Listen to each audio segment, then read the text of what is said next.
आप लोग सारे के सारे क्वेश्चन नंबर रुकिए,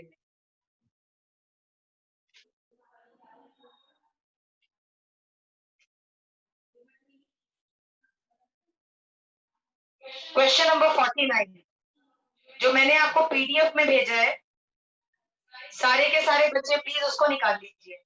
इलस्ट्रेशन नंबर 49 है, इलस्ट्रेशन नंबर 49।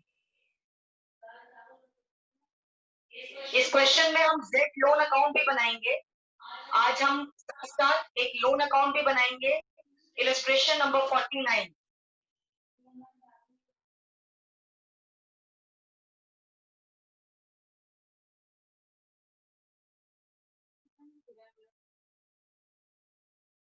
चलिए जानवी बोलना स्टार्ट कर बेटा। इलस्ट्रेशन नंबर 49 में क्या बोला है जानवी? साथ दो भाई हमारा। इलस्ट्रेशन नंबर 49 जो मैंने आपको पीडीएफ में भेजा है। मैम एक सेकेंड, बस एक सेकेंड। हाँ जी,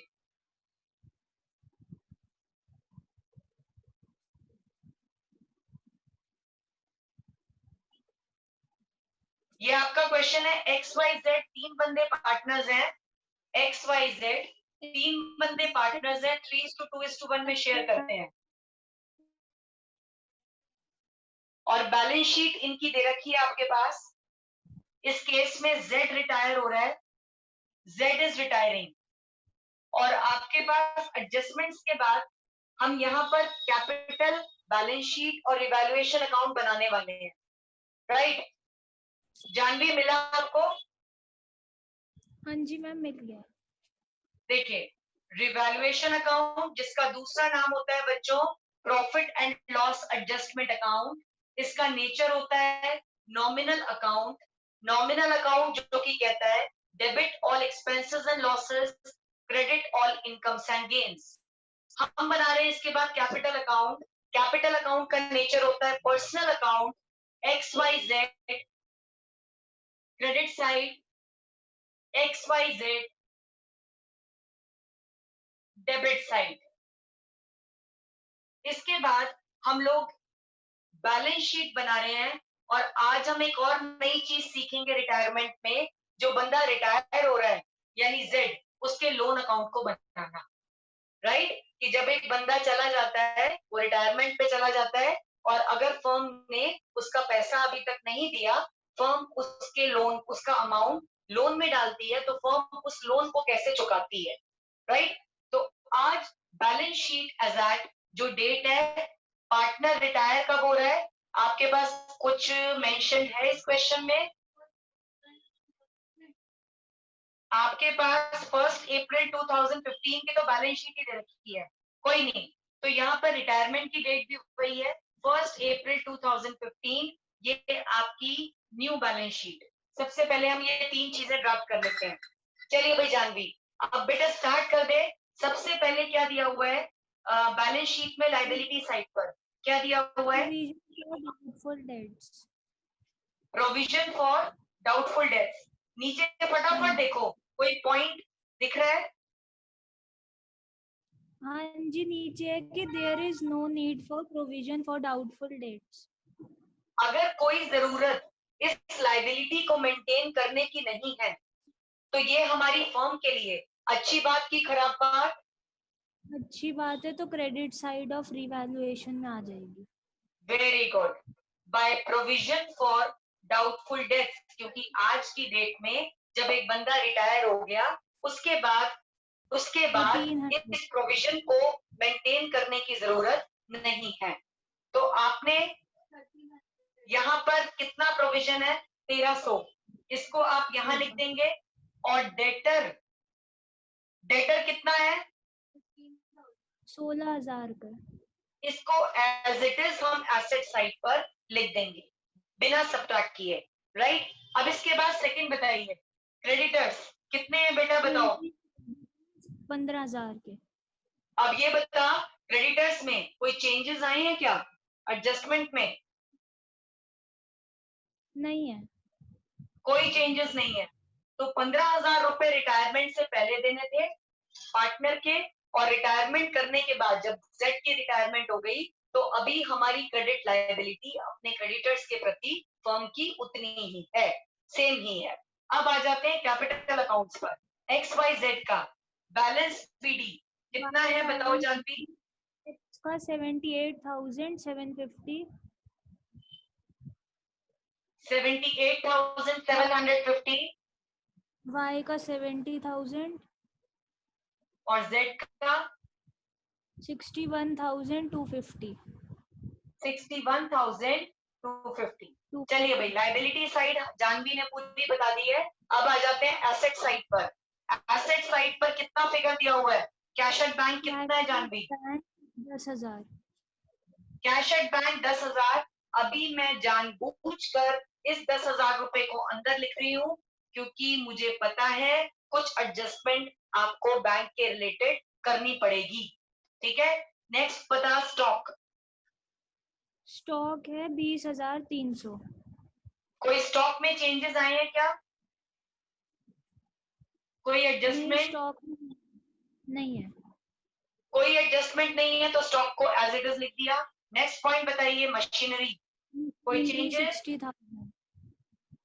एज इट इज मशीनरी डाल दी हमने 60,000 हाँ रुपए। जी। आगे बता बचा लैंड एंड बिल्डिंग्स। बिल्डिंग 1,20,000।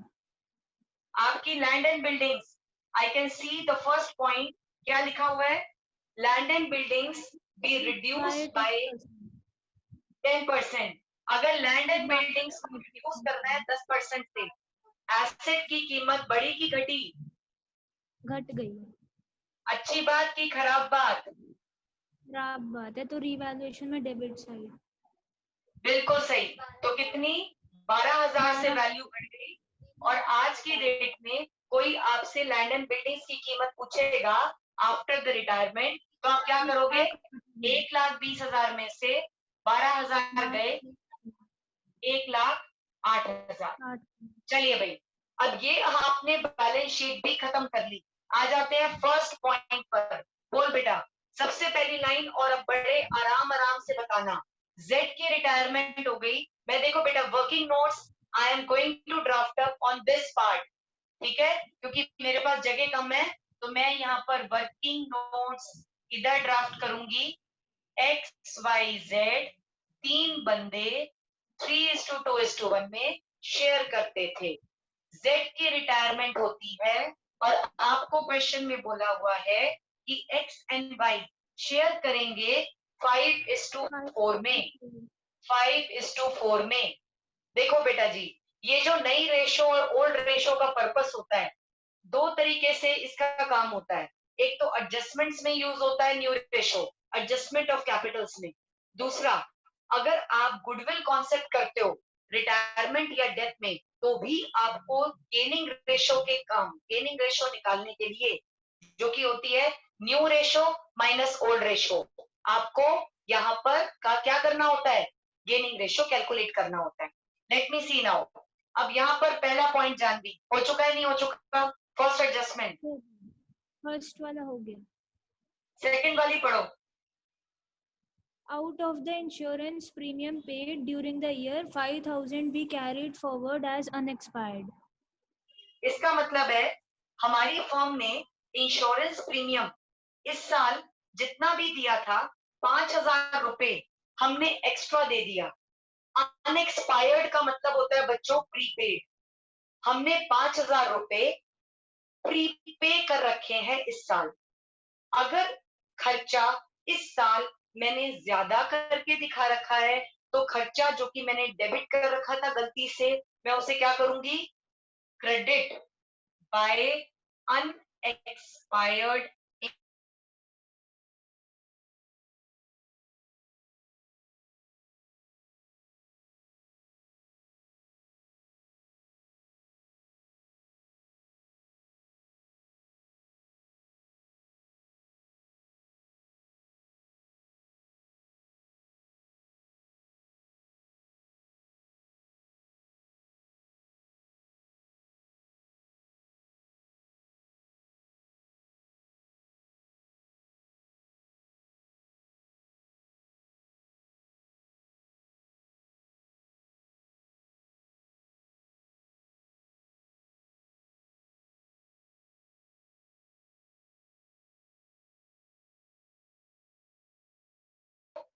आपको निकालनी है गेनिंग रेशो।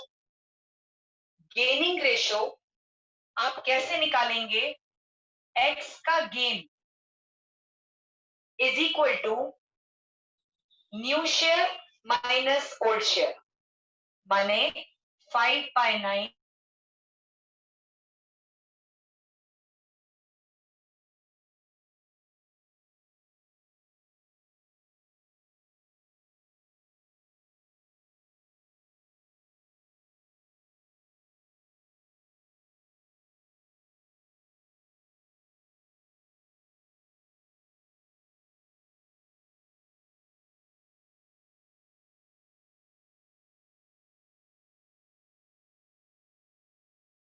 है x और y की, वो कितनी है? वो है 1:2। अब आपने क्या करना है? नेक्स्ट स्टेप, गुडविल जो पूरी फर्म की दी हुई है 54,000, उसमें z का शेयर निकालना है। z का शेयर कितना होगा?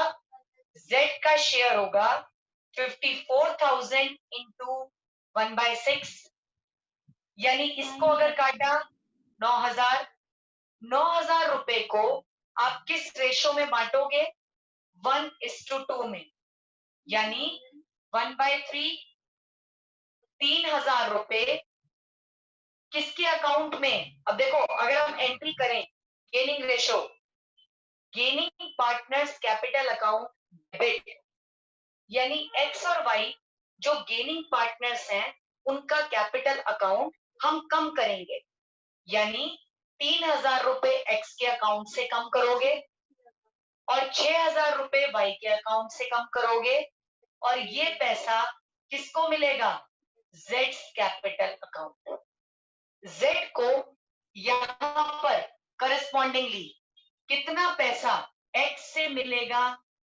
3,000, वाई से मिलेगा 6,000। ये आपकी गुडविल एंट्री पोस्टअप हो गई। अभी तक बच्चों कोई बताओ, कोई डाउट्स? क्योंकि अब मैं लास्ट कॉन्सेप्ट कराने वाली हूं इसका। एनी डाउट्स अभी तक? Is Manya there in the class? Manya, Manya Birmani. कई बच्चे अब यहाँ पर क्लासेस को बिल्कुल दही पानी बना रहे हैं। इज गतिक देयर इन द क्लास? गतिक, स्क्रीनशॉट लो जरा, जो बच्चे अभी इस समय नहीं है, एक स्क्रीनशॉट ले लो अभी। हाँ जी, Anshu is there in the class? Anshu? Yes ma'am. Anshu doubt है कोई या सारा क्लियर है तेरा? क्लियर है ma'am. Muskan Sethi, is she there in the class? Muskan Sethi? Yes ma'am. कोई डाउट है अभी तक या क्लियर है? क्लियर है मैम। अच्छा, अब अगले महीने में इंस्टीट्यूट में दर्शन दे रही हूँ, पता चलेगा कि कितना क्लियर है कितना नहीं है। चलिए, अब यहाँ पर आपके पास लास्ट कॉन्सेप्ट अब हम कर रहे हैं, पर इस लास्ट कॉन्सेप्ट से पहले मुस्कान सेठी मेरे साथ बने रहो। मुस्कान, मुझे बताओ, रिवैल्यूएशन अकाउंट में फर्म को प्रॉफिट हो रहा है या लॉस हो रहा है? जल्दी बता कैलकुलेशंस करके। फायदा या नुकसान? कौन सी साइड ज्यादा है? मुस्कान सेठी? हम डेबिट साइड ज्यादा है। 12,000। 12,000 में से आपने 6,300 माइनस किया, तो आपकी फर्म को नुकसान हुआ कितने से? 5,700 से। आपने 5,700 के नुकसान को इंक्लूडिंग द रिटायरिंग पार्टनर, क्योंकि रिटायरिंग पार्टनर का भी उतना ही रोल है इस नुकसान में, आपने तीनों पार्टनर्स में पुरानी रेशो 3:2:1 में बांट दिया। बांट के बताओ अमाउंट कितना आता है? जल्दी से मुस्कान मेरे साथ फटाफट बता बेटा।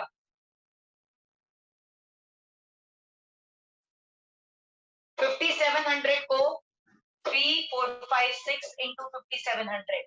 Tell me the amount.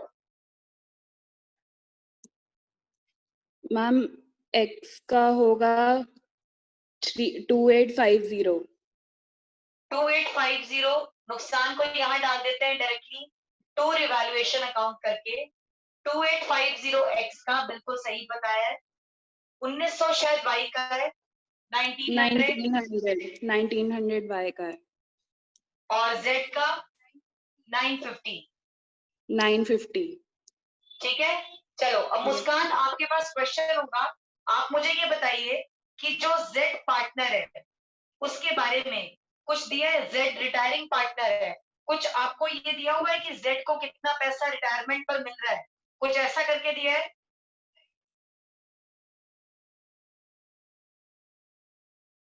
No ma'am. Last point check करो बेटा, इसका सबसे लास्ट पॉइंट।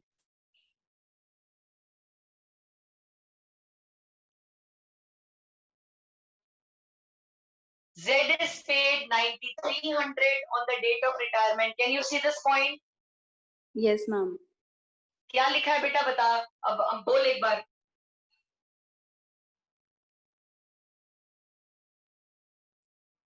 ऊंचा ऊंचा बोलो, मुझे सुनाई दे।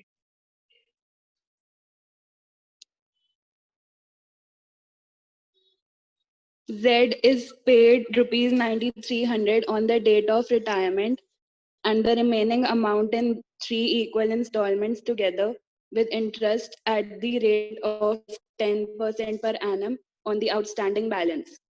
देखिए, अब बड़े ध्यान से कॉन्सेप्ट समझो। आपने सारा काम कर लिया, गुडविल का, रिजर्व्स का, रिवैल्यूएशन का। जब सारा काम खत्म हो जाता है तो हम क्या करते हैं, सबसे पहले आप रिटायरिंग पार्टनर को चेक करो। आप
चलिए बच्चे, सॉरी यार, आज डिस्टर्बेंस थोड़ी हो रही है।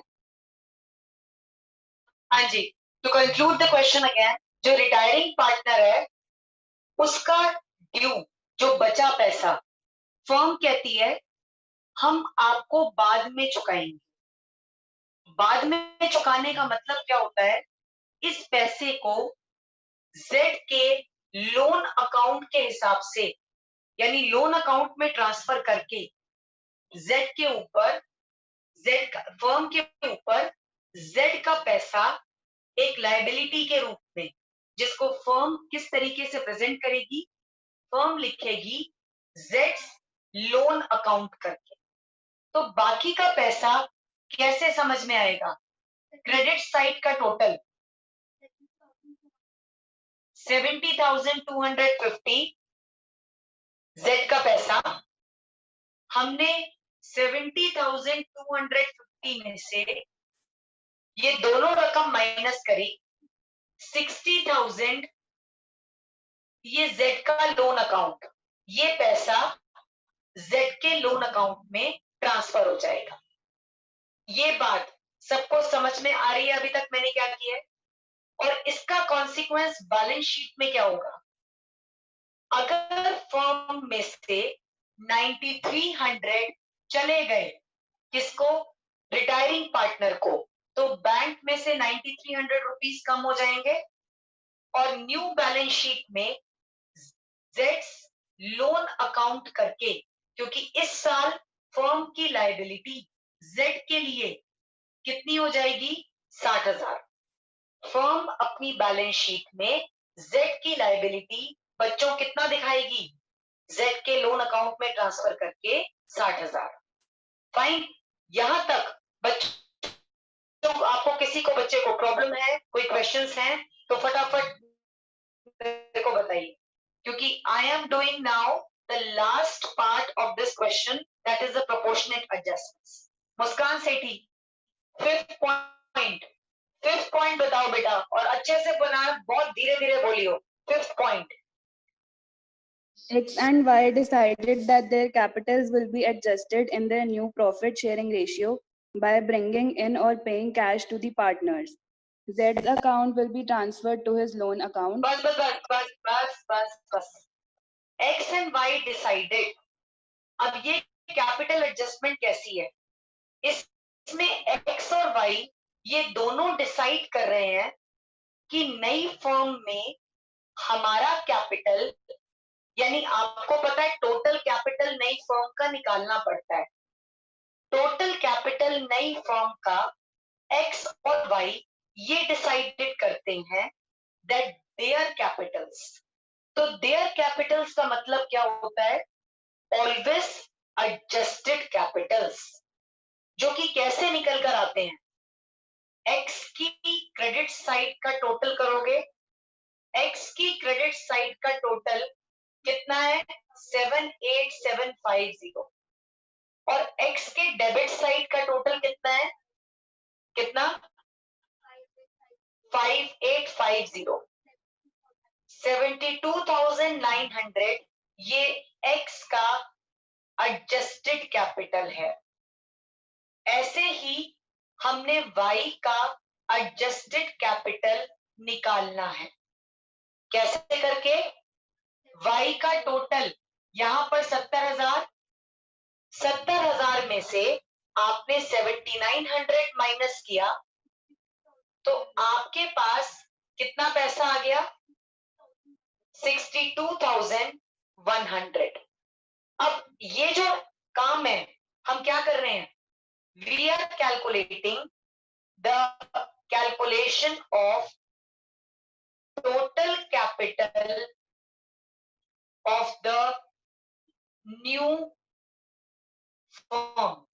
मैं फिर रिपीट कर रही हूं, हमने क्या किया, अब इस केस में जो रिटायरिंग पार्टनर है उसको यहां पर फर्म ने 9300 तो तुरंत दे दिए, और यहां पर बाकी का पैसा फर्म कहती है भाई आपको लोन, हमने लोन समझ लिया है और हम अब आपको इसका पैसा किस्तों में देंगे, राइट। लेकिन जो पार्टनर्स जो बचे हैं यानी कंटिन्यूइंग पार्टनर्स हैं, वो अपनी कैपिटल्स को, दैट देयर कैपिटल्स, तो देयर कैपिटल का मतलब होता है बच्चों always the adjusted capital. Adjusted capital कैसे निकालते हैं, क्रेडिट साइड का टोटल आपने किया, जो साइड का टोटल ज्यादा आता है आपने उसमें से माइनस किया, आपके पास बैलेंसिंग फिगर एक्स और वाई की आ रही है 72900 प्लस 62100, दोनों को ऐड किया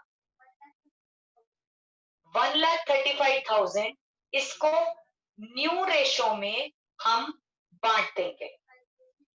न्यू रेशो क्या है 5:4, तो आप इस 5:4 को जब आप 1,35,000 रुपीज को बांटेंगे तो वो एक्स और वाई के लिए क्या हो जाएगी, वो हो जाएगी balance CD, to balance CD, कितना 75,000 एक्स का और 60,000 वाई का।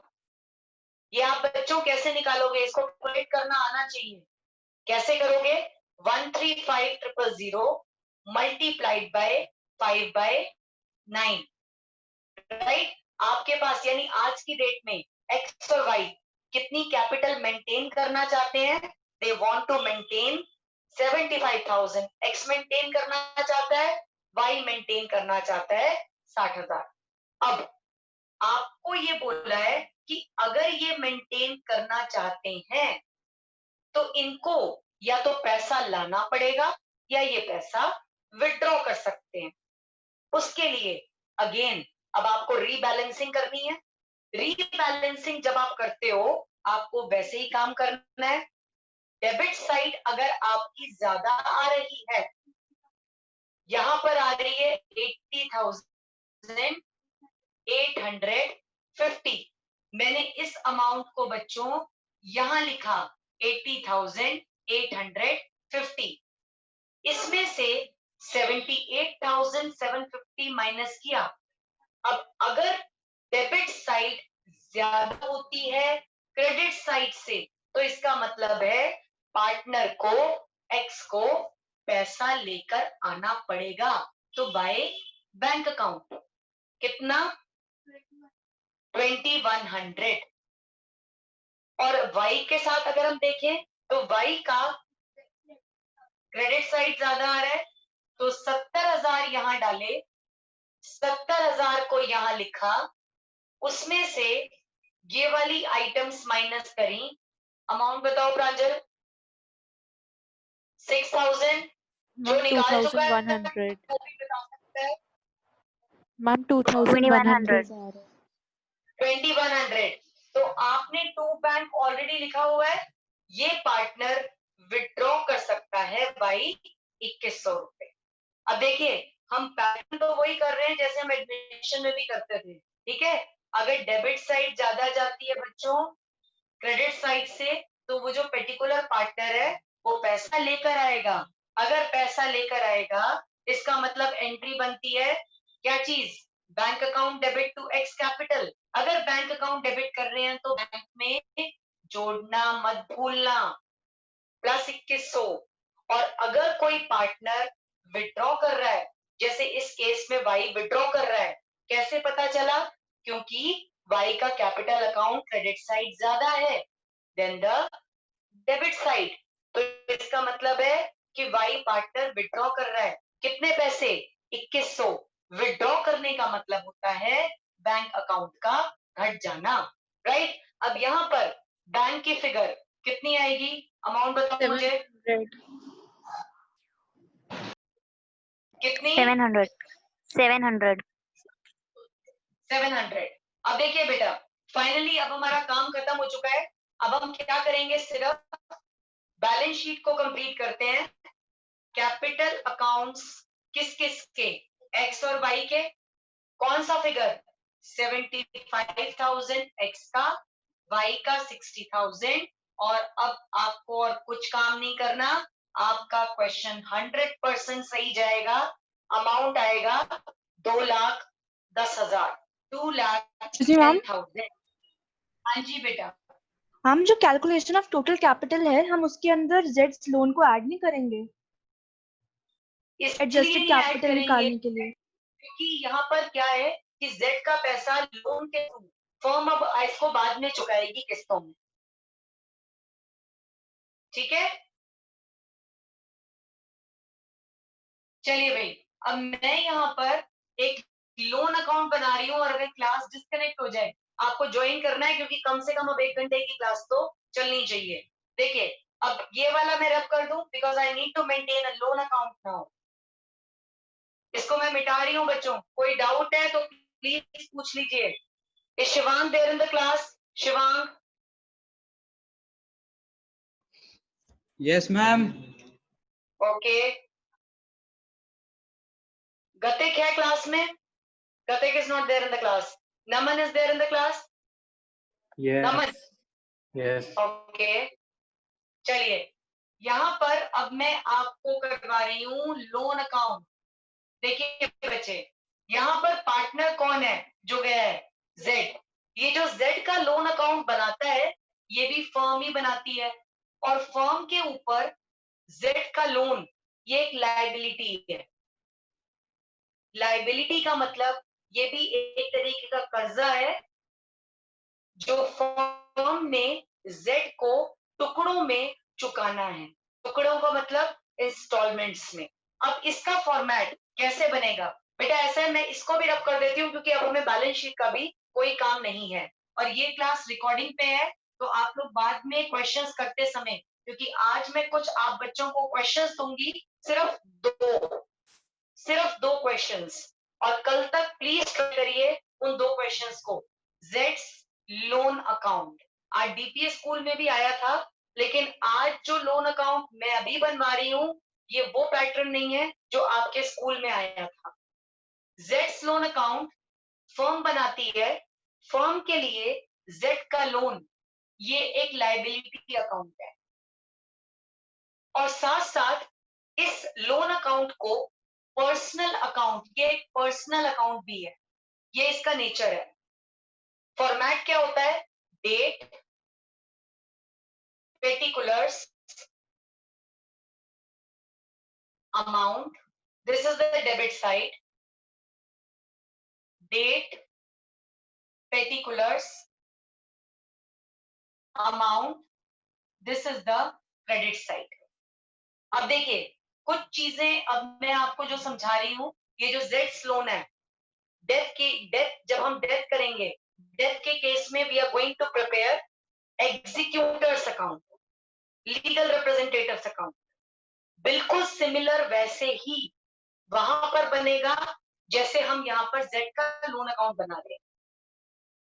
ध्यान से समझना है भाई से। यहाँ पर वो तारीख लिखते हैं सबसे पहले, क्योंकि एक लायबिलिटी है, लायबिलिटी की शुरुआत हमेशा होती है क्रेडिट साइड से। यहाँ पर डेट वो लिखी जाती है जिस डेट पर पार्टनर की रिटायरमेंट हो रही है या पार्टनर की मौत हो रही है, इन केस ऑफ डेथ। तो अब इस केस में यहाँ पर डेट क्या दी हुई है, कब पार्टनर रिटायर हो रहा है। नमन जरा मेरे साथ ट्यून अप आओ। नमन साल बताओ पहले। 1 मिनट। 2015 अप्रैल, फर्स्ट अप्रैल। अब यहाँ पर आपने बाय जेड्स कैपिटल अकाउंट, आपको ध्यान है जेड के कैपिटल अकाउंट में आपने डेबिट करा रखा था टू जेड लोन अकाउंट। तो यहाँ पर लोन अकाउंट में आप किसको करोगे, ट्रांसफर करते हो एंट्री लोन अकाउंट क्रेडिट। तो बाय जेड कैपिटल अकाउंट में फर्म को जेड को कितना पैसा देना है, 60,000। बाय इसलिए किया क्योंकि फर्म के लिए लायबिलिटी है, लायबिलिटी बढ़ती है यहाँ, घटती है यहाँ, ठीक है। अब यहाँ पर नमन जी ऑडियो ऑन करिए।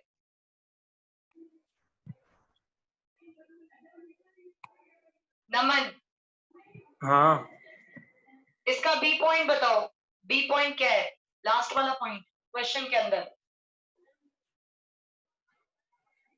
Z is paid rupees 9,300 on the date of retirement and the remaining amount in 3 equal installments together with interest at the rate of 10% per annum on outstanding balance। ठीक है, अब ये बताओ अगर 60,000 रुपए को, अगर मैं 60,000 रुपए को 3 किस्तों में बांटूं, तो आपकी पहली किस्त 20,000 रुपए प्लस ब्याज, सेकंड किस्त 20,000 प्लस इंटरेस्ट, और तीसरी किस्त 20,000 प्लस इंटरेस्ट। ऐसे बनती है 3 to the 6 20,000, और इंटरेस्ट के साथ जो फर्म इंटरेस्ट देगी किसको, पार्टनर के लोन के ऊपर। यहां पर आपको ये स्पेसिफिकली बोला है कि 3 equal instalments together with interest at the rate of 10% per annum on outstanding balance, ठीक है। अब यहाँ पर 3 इक्वल इंस्टॉलमेंट्स के बारे में कुछ मेंशन किया हुआ है कि कैसे दे रही है फर्म। नमन कुछ क्वेश्चन में बोला हुआ है कि कैसे दे रही है, एनुअली दे रही है, एनुअली नहीं, ये 10% पर एनम लिखा रेट ऑफ इंटरेस्ट बस। ठीक है, तो इसका ये मतलब है एनुअली पूरे साल का मान के चलेंगे, फर्म के ऊपर जेड के लोन के प्रति लायबिलिटी है 60,000। फर्म इस 60,000 रुपए को इस साल के एंड में, इस साल का 15 का एंड कब होता है, 31 मार्च 2016 को इंटरेस्ट को ड्यू करेगी, इंटरेस्ट समेत पैसा देगी। फर्म ने जेड को कितना लोन देना है? 60,000। इस 60,000 रुपए को फर्म 3 किस्तों में दे रही है, 20,000, 20,000, 20,000 करके। 20,000 ये किस्त जो जाएगी वो इंटरेस्ट के साथ जाएगी। फर्म के ऊपर जेड का कितना लोन है? 60,000 है, तो 60,000 के ऊपर 10% इंटरेस्ट पूरे साल का कितना बना? 6,000, जो कि फर्म 2016 31 मार्च को टू बैंक करके कैसे चुकाएगी? 20,000 रुपए किस्त के यानी इंस्टॉलमेंट के और इंटरेस्ट के 6,000, यानी लायबिलिटी फर्म की बड़ी इधर। फर्म ने 60,000 रुपए देने हैं, 3 किस्तों में देने हैं, ब्याज समेत देना है। यहां पर पहली किस्त 20,000 रुपए इस साल के एंड में फर्म चुकाएगी इंटरेस्ट समेत, यानी कितना? 26,000 रुपए। अब इस साल का फर्म के ऊपर कर्जा किसके प्रति? जेड